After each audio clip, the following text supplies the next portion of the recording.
Bueno, el punto al final es bueno porque ha sido un partido muy difícil, los que también se podían haber puesto por delante, pero bueno, nos vamos contentos en ese aspecto y bueno, también es verdad que el partido ha estado muy condicionado por las condiciones climatológicas.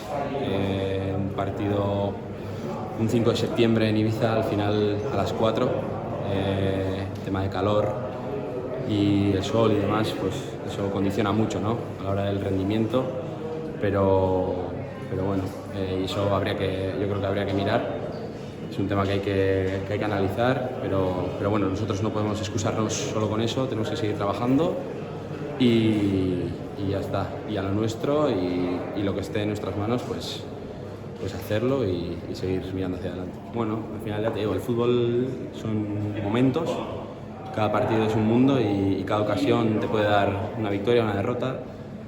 Y pues si llega a entrar el balón, pues seguramente nos hubiésemos ido con 3 puntos para casa y hubiese sido una alegría para todos.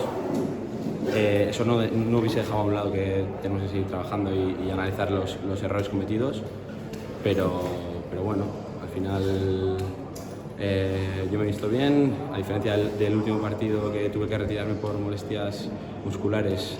He aguantado hasta el final y bueno, al final el equipo ha hecho un gran sacrificio y contentos por el esfuerzo, ¿no? Pero también creo que tenemos que economizar ese esfuerzo porque hemos corrido muchísimo y se puede correr un poco menos, pero mejor. Bueno, asko korrika egin du, pila sufritu egin du. Haiek genekien talde ona zirela eta dizela, eta ondo jokatzen dabela baloiakin. Hasieratik aurretik jarri gara Obiren golakin, eta gero nik uste gehiegi egon garela presionatzen haien zelaian. Horrek erraztasuna ematen ziren baloiekin urtetzeko espaziora, eta horrek min handia egin digu.